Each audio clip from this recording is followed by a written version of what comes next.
सम्माननीय सभामुख महोदय, म आजको विषयवस्तुमा प्रवेश गर्नुभन्दा अगाडि केही कुरा स्पष्ट गर्न चाहन्छु।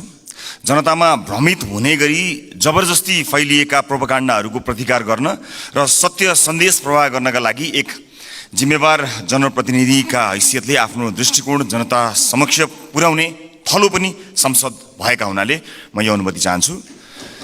सभामुख महोदय, नागरिकता विधेयकका सम्बन्धमा राष्ट्रिय स्वतन्त्र पार्टी कुनै समुदायको विरुद्ध छ भन्ने भाष्य जबरजस्ती निर्माण गरेर निमुखा नागरिकलाई गुमराहमा राख्न खोजिएको छ।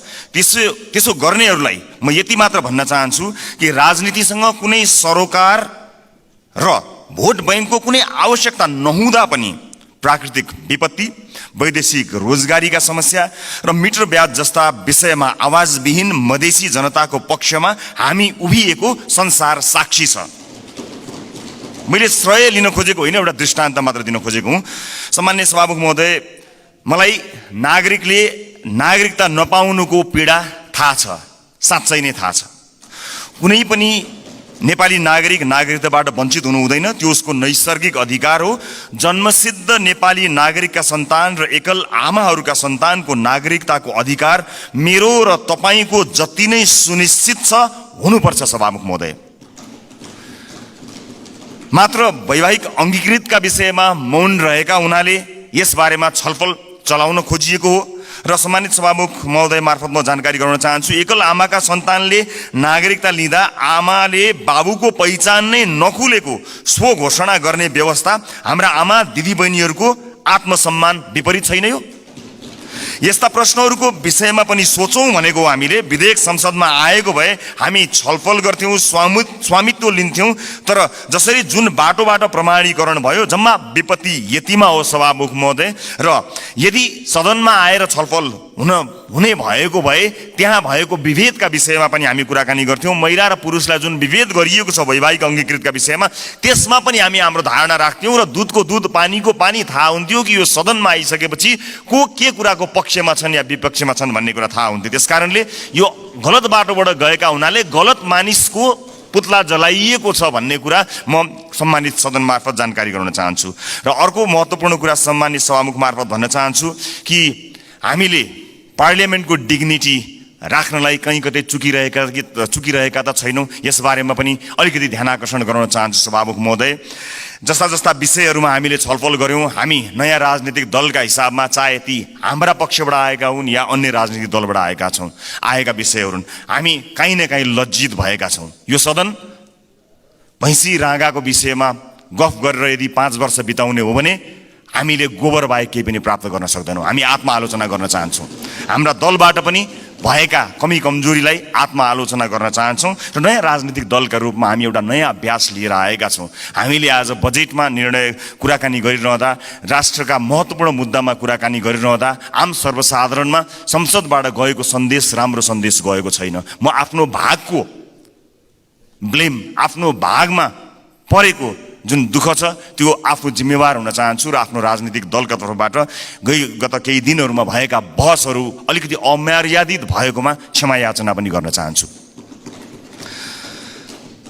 सामान्य सभामुख महोदय, म अब विषयवस्तुमा प्रवेश गर्न चाहन्छु। आगामी आर्थिक वर्ष 80-81 का लागि सरकारले गत 1 महिनामा विनियोजन विधेयकका प्राथमिकता, त्यसपछि नीति तथा कार्यक्रम अनि अहिले बजेट बारेमा बजेट प्रस्तुत गरेको छ। यी कार्यक्रमहरू हेर्दा मनमा एउटा प्रश्न जन्मिएको छ। सभामुख महोदय, सरकारले प्रस्तुत गरेको यो विनियोजन विधेयकका प्राथमिकता, नीति तथा कार्यक्रम र बजेट एउटै सरकारले ल्याएर आएको हो कि फरक फरक सरकारको पालामा आएको भन्ने कुरामा म चाहिँ अलिकति दोधारमा परेको छु। किनभने यी कार्यक्रमहरू बीच तालमेल कहीँ कतै भेटिएको छैन। यसबारेमा छुट्टै बहस गरौँला। तर अहिले म बजेटमा केन्द्रित भई केही कुराहरू राख्न चाहन्छु।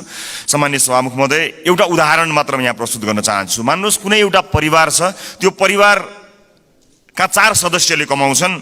एकजना सरकारी जागिरे छ भन्ठान्नुहोस्, एकजना कृषि कार्य गर्छ, एउटा खुद्रा पसल चलाउँछ, अर्को एउटा वैदेशिक रोजगारीमा जान्छ। त्यस परिवारको घरमुलीले आउने वर्ष हाम्रो प्रत्येक सदस्यको आम्दानी एउटा 5% भनौँ न, 5%ले बढ्छ भनेर हिसाब देखायो भने कसरी पत्याउने?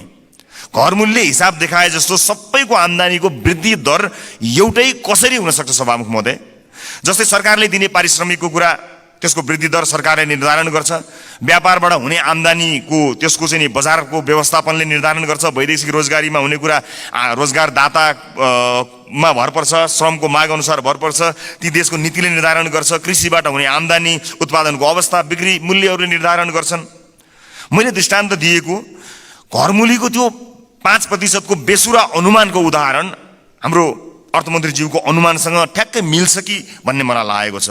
यो बजेटमा माननीय अर्थमन्त्रीज्यूले चालु आर्थिक वर्षको जम्मा राजस्वको संशोधित अनुमानभन्दा आगामी आर्थिक वर्ष चाहिँ 24.37% ले राजस्वको वृद्धि हुने अनुमान गर्नुभएको छ। यो अङ्क याद गर्नुहोला माननीय सदस्यहरू, 24.37।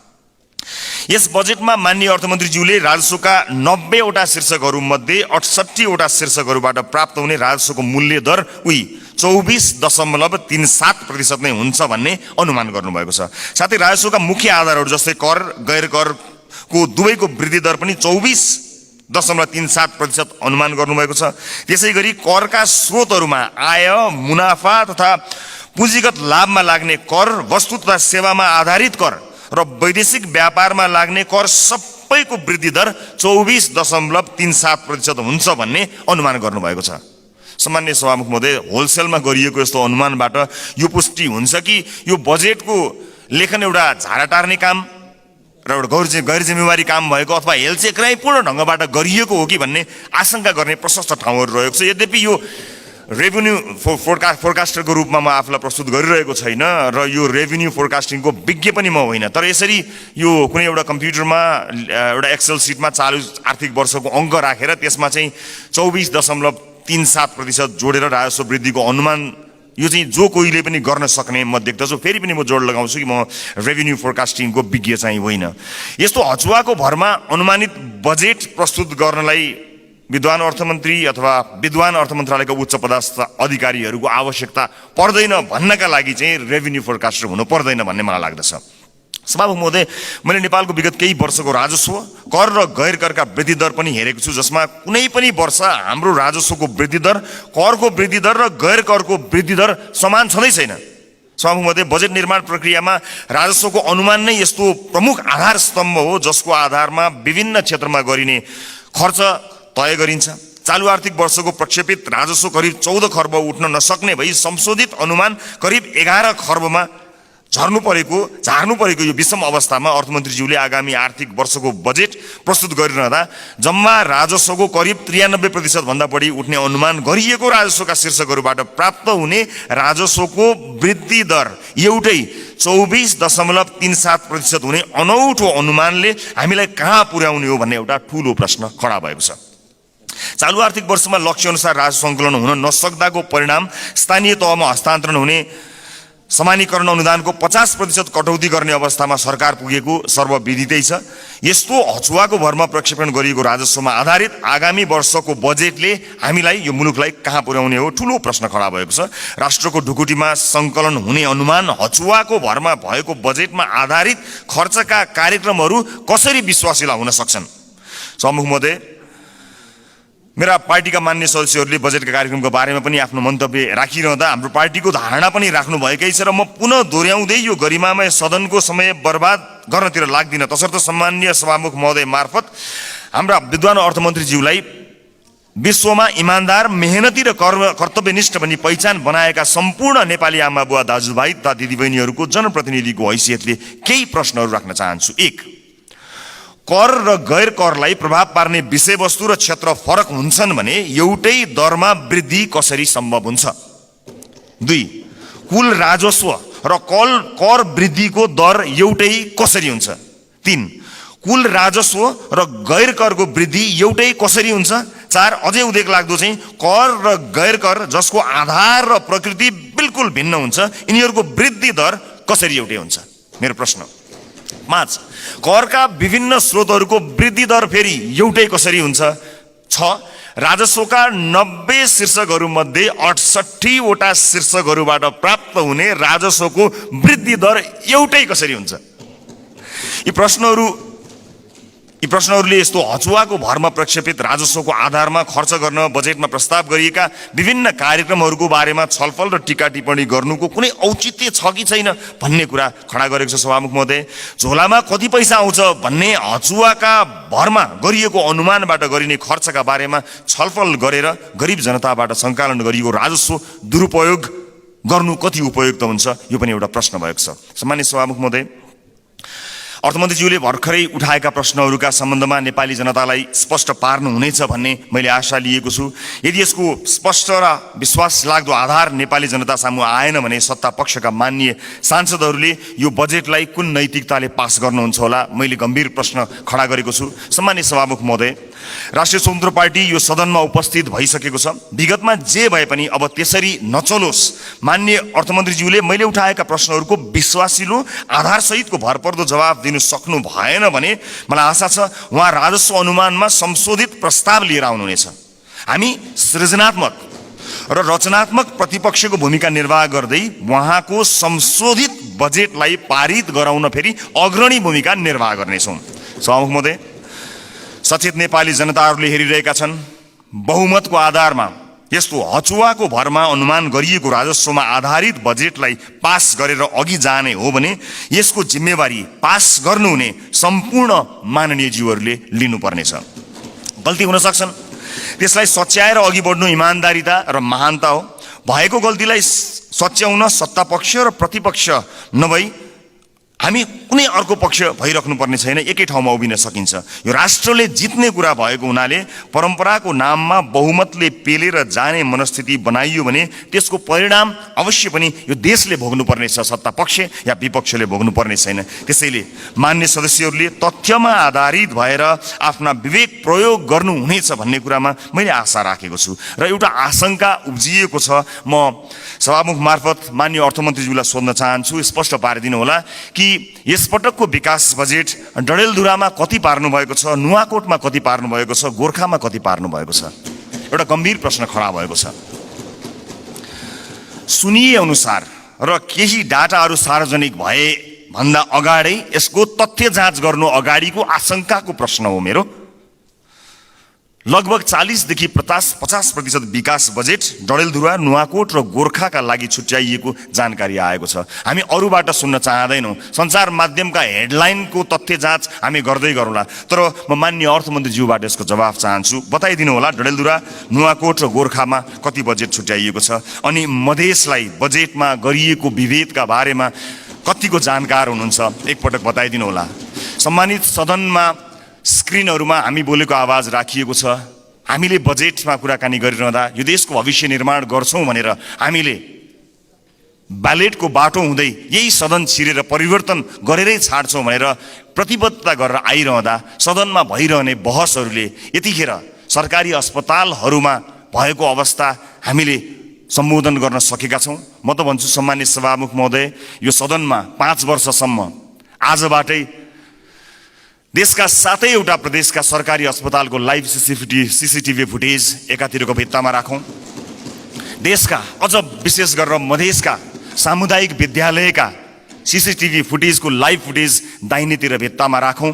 अनि बिचमा एउटा स्क्रिनको व्यवस्था गरौँ सभामुख महोदय, जहाँ करिब प्रत्येक दिन 5-6 हजारका दरले यो देशमा भविष्य छैन भनेर यो देशबाट निस्किएर गएका त्रिभुवन अन्तर्राष्ट्रिय विमानस्थलमा लाइनबद्ध भएका नेपाली नागरिकको तस्बिर, त्यसको लाइभ फुटेज राखौँ र 5 वर्षपछि हामी हेरौँ बिफोर र आफ्टर भनेर। हामी संसद छिर्नु अगाडि ती विद्यालय कस्ता थिए, हामीले 5 वर्ष यो सदनमा बहस गरेर ती विद्यालयलाई कस्ता बनायौँ। ती अस्पतालहरू विशेष गरेर बालबालिकाको हुने ती नजिकैको कान्ति बाल अस्पताल गए पनि हुन्छ, संसदपछि सबैजना जाउँ। त्यो अस्पताललाई हामीले 5 वर्ष यो सदनमा विभिन्न कसैले असाध्यै नरम भनेर, असाध्यै असल ज्ञानी प्राणी भनेर, कसैले हामी जस्ता चर्का आवाजमा बोलेर, जसले जसरी बोले ता भए पनि हामीले गरेको नीति निर्माणले 5 वर्ष अघि र 5 वर्ष पछाडि के फरक पर्यो भन्ने कुरा यो स्क्रिनमा राखौँ र त्यसपछि 5 वर्षपछि आउने सदनलाई त्यो स्क्रिनको अर्को दृश्य हस्तान्तरण गर्ने प्रतिबद्धता व्यक्त गरौँ। यदि यसरी गर्न सक्दैनौँ भने र यसरी रागा भैँसीका भरमा बहसहरू चलाएर अगाडि बढ्ने हो भने नेपाली जनतामा निराशा छाउँछ। सभामुख महोदय, म गम्भीर ध्यान आकर्षण गर्न चाहन्छु। यो सँगसँगै म अर्को एउटा ध्यानाकर्षण पनि गराउन चाहन्छु। हामीले बनाउने कानुनहरूका आधारमा र अझ विशेष गरेर हामीले छुट्याएको प्राथमिकताहरूका आधारमा जनजीविकामा प्रभाव पर्नुपर्ने हुन्छ, हाम्रो जीवनमा प्रभाव पार्ने होइन। तपाईँ हाम्रो जीवनमा आज यो सम्मानित सदनभित्र आएका हामीहरू नेपाली नागरिकलाई केही भनेर यहाँ आएका छौँ, तर आज सम्बन्धित मन्त्रीका जिल्लाहरूमा अलिकति पहुँच भएका सांसदहरूका जिल्लाहरूमा जसरी बजेट बाँडफाँड गर्ने कार्य भएको छ, के तपाईँलाई लाग्छ यसपछि फेरि पनि जनताका माझमा हात जोडेर भोट माग्न जाँदाखेरि हामीले यही 5 वर्षका गतिविधि र यिनै बजेटहरू यिनैका आधारमा नेपाली जनताले हामीलाई पत्याएर भोट दिनेछन्? दिने छैनन्। यदि नेपाली जनताले विवेक प्रयोग गरे भने दिने छैनन्। र जुन किसिमको बहस सम्मानित सदनमा केही दिन अगाडि भयो, त्यो बहस यदि निरन्तरता हुने हो भने सम्मानीय सभामुख महोदय मार्फत भन्न चाहन्छु, म चाहिँ नेपाली जनतालाई अनुहार देखाउने हैसियतको रहने छैन। त्यसकारणले यो सदनमा हुने बहस अत्यन्त महत्त्वपूर्ण बनोस्, यहाँ हुने सरसल्लाहहरू महत्त्वपूर्ण बनुन् भन्ने कुराको ध्यान आकर्षण गर्न चाहन्छु र आफ्ना दलका तर्फबाट म यसको प्रतिबद्धता पनि व्यक्त गर्न चाहन्छु। सञ्चार माध्यममा आएका विषयलाई लिएर नै हामी कहिलेकाहीँ सदन अवरुद्ध पनि गर्दा रहेछौँ, त्यसको फ्याक्ट चेक गर्नु पनि महत्त्वपूर्ण हुने रहेछ। मैले निर्ममतापूर्वक भन्नै पर्छ, केही, सबै होइनन्, केही सञ्चार माध्यमहरूमा कयौँ व्यापारी व्यवसायीहरूले लगानी या विज्ञापनबाट प्रभाव पारेका छन्। यो सत्य हो। बोल्न धेरैजना किन डराउनुहुन्छ भने ती सञ्चार माध्यमहरूले गलत लेखिदिँदा आफ्नो छवि बिग्रन्छ भन्ने डरले कयौँ मान्यहरू बोल्नुहुन्न, तर त्यसो भन्न मिल्दैन। त्यसैमा आएको समाचारले संसदमा हङ्गामा मचाइरहँदाखेरि त्यो जसले समाचारलाई प्रभावित पार्न खोज्यो कुनै व्यापारी, उसले कति रमाइलो मान्दो हो। यो सदन कुनै एउटा हेडलाइनमा उचालिने ठाउँ होइन, त्यसको वास्तविकता जाँच गर्नुपर्छ, त्यसलाई परख्नुपर्छ, अनि त्यसपछि आवश्यक भए मात्र सदन घेरिनुपर्छ, सदनमा हो हल्ला गर्नुपर्छ। यो मैले आफैलाई बढी प्राथमिकता दिएर भनेको, मैले कुनै दललाई भनेको होइन। हाम्रो दल पनि यसमा सहभागी छ। त्यसकारणले हामी केही नयाँ गरौँ भनेर आएका दलहरू हामी पुरानै शैलीमा गयौँ र हामी पनि त्यही रोगमा लाग्यौँ भने मैले अघि भने जस्तै हामीले प्राप्त गर्ने भनेको यी गाई र भैँसीका अथवा भैँसी र राँगोका कुराकानी गऱ्यौँ भने अन्त्यमा हामीले प्राप्त गर्ने भनेको त्यो गोबर बाहेक केही पनि होइन। मैले सम्मानित सदनलाई यो कुरा जानकारी गराउनै पर्नेछ।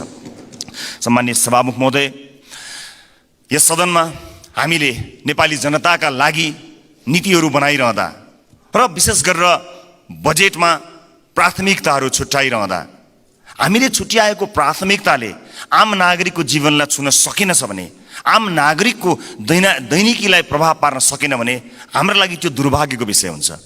सरकारले विदेशमा रहेका नागरिकका लागि पनि अब भोटिङ राइट्स दिने, विदेशमा रहेका नेपाली नागरिकले पनि भोट हाल्न पाउने अधिकारको सुनिश्चितता गर्ने भनेर भन्यो, तर कहाँ छुट्याउनु भयो अर्थमन्त्रीज्यू बजेट? त्यसका लागि लगत सङ्कलन गर्न जानु पर्ला, निर्वाचन आयोग विदेशमा रहेका नेपालीहरूको बारेमा जानकारी लिन जानुपर्छ, त्यसका लागि कहाँ कतै मैले बजेटमा कतै मैले देखिनँ कि, मलाई क्षमा गर्नुहोला, तर त्यसलाई तपाईँले भन्नलाई त भनिदिनु भयो होला, तर प्राथमिकतामा राख्नु भएन। हामी फेरि पनि भन्न चाहन्छौँ, यो देशमा भविष्य नदेखेर विभिन्न कुरीतिका कारणले, हामीले भोग्नु परेका व्यथितिका कारणले मुलुकमै केही गरी खाउँ भन्ने अवसर नपाएर बाध्य भएर विदेश बसेका नेपालीहरूले आफ्नो देशको भविष्य छान्न पाउनुपर्छ, भोट हाल्न पाउनुपर्छ।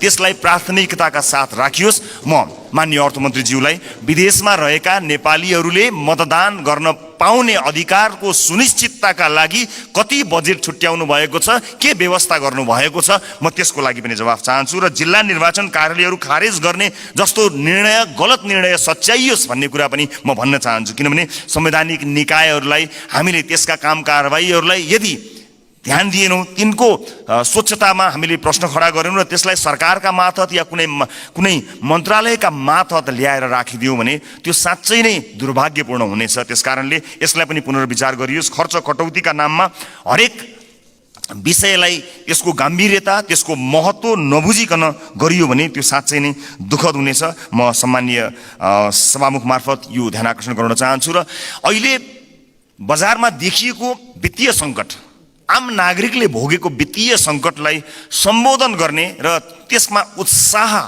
छर्ने किसिमका कुनै पनि कार्यक्रमहरू हामीले देख्न सकेनौँ। आज एकपछि अर्को सटरहरू बन्द भएका छन्।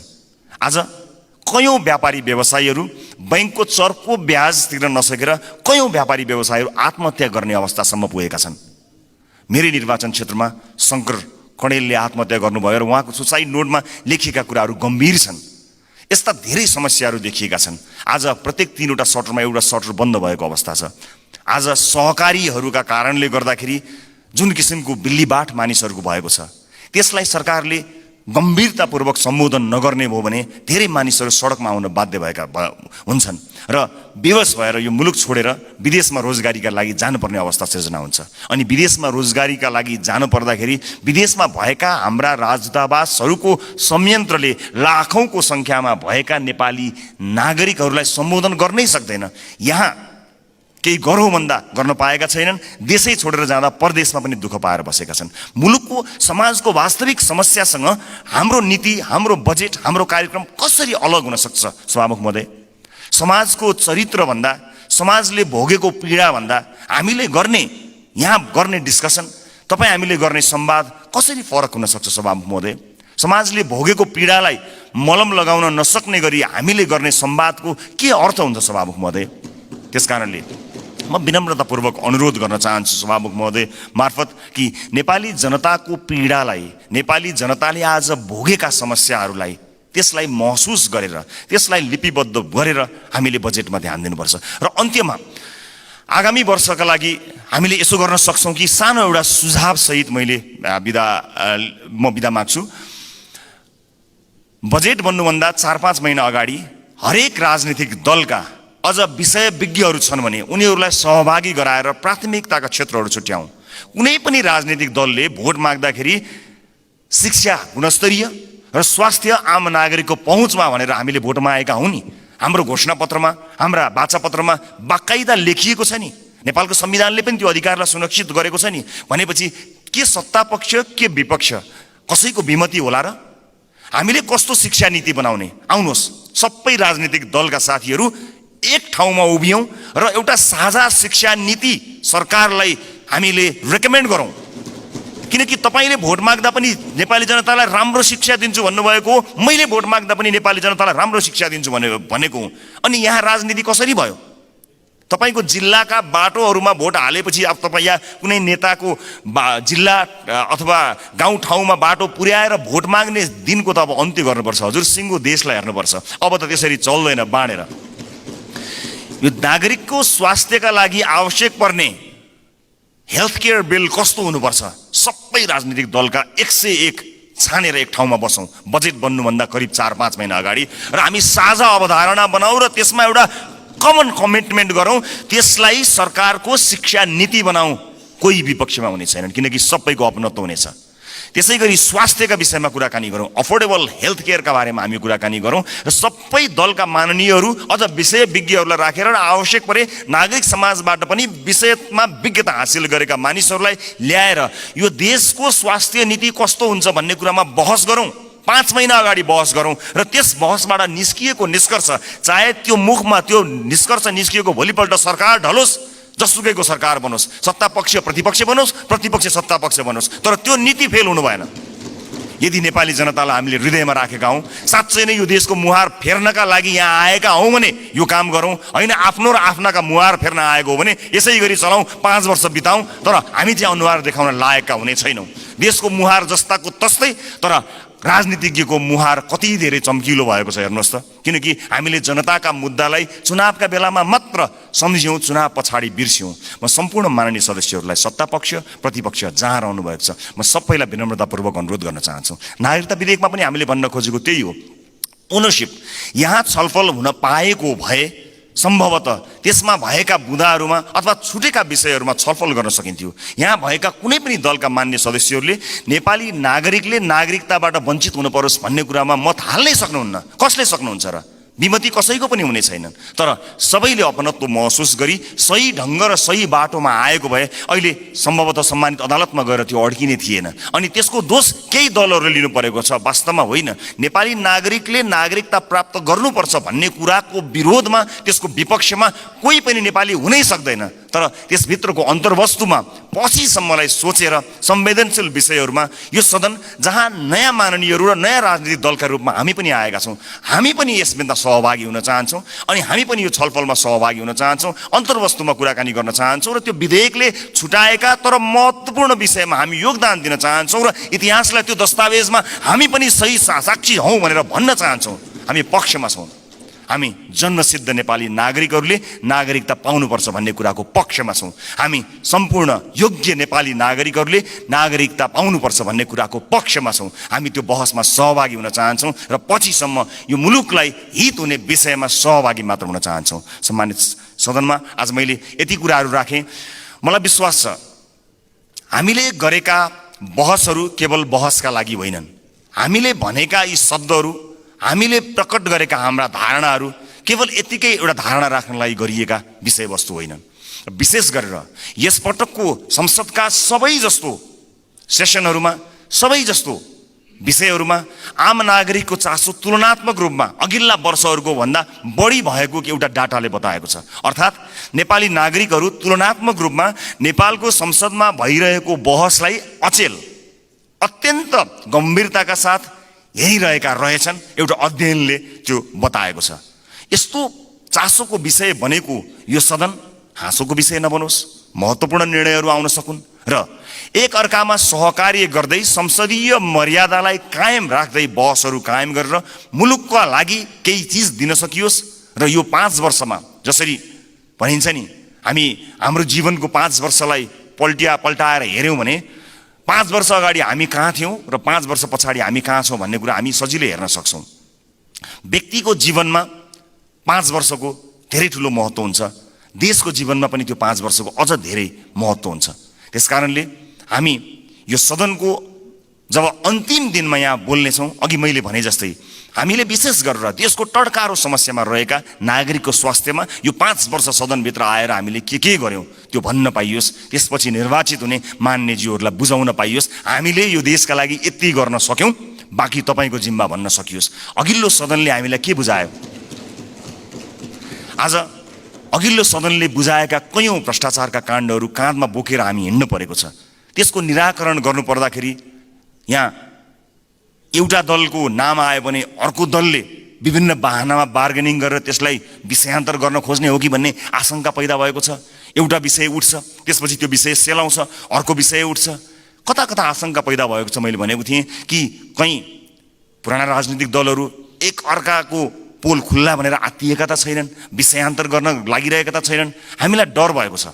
नेपाली जनताले नयाँ म्यान्डेट दिएर पठाएको राजनीतिक दलका रूपमा हामी पुराना माननीयज्यूहरूबाट सिक्न चाहन्छौँ, बुझ्न चाहन्छौँ। तपाईँको राजनीतिक लडाइँ र तपाईँको राजनीतिक इतिहासको मानमर्दन गर्ने हाम्रो ध्येय कहीँ पनि छैन। कुन सङ्घर्षले तपाईँले आज यो दिन ल्याउनु भएको छ?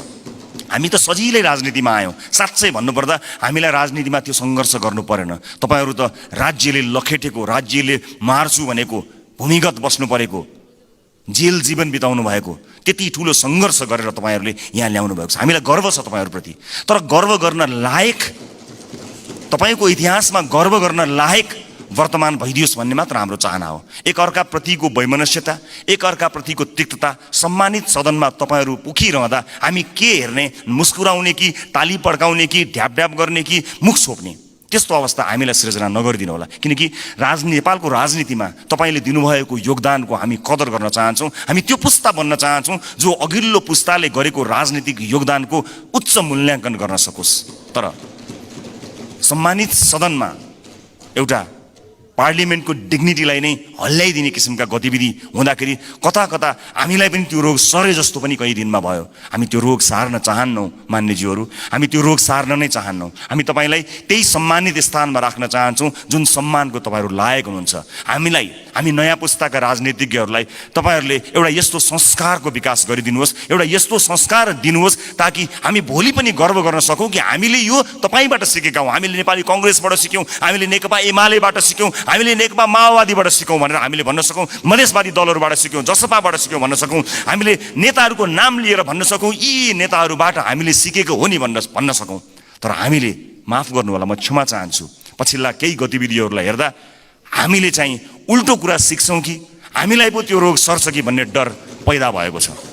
म सभामुख मार्फत सम्मानित सदनलाई यति भन्न चाहन्छु कि नीति कार्यक्रमहरूभन्दा, कानुनहरूभन्दा र बजेटहरूभन्दा नेपाली जनतालाई मूलधारमा राखियोस्, देशको वर्तमान समस्यालाई मूलधारमा राखियोस्। वैदेशिक रोजगारीले गाँजेको यो देश यसका मूल समस्याहरूलाई मध्यनजर नराखिकन त्यसलाई नजरअन्दाज गरेर आँखा चिम्लिएर कहीँ पनि पुग्न सकिँदैन। त्यसकारणले नागरिकको स्वास्थ्य, नागरिकको शिक्षा र सामाजिक न्यायका पक्षमा उभिन सक्ने बनोस् बजेट, यही भन्न चाहन्छु।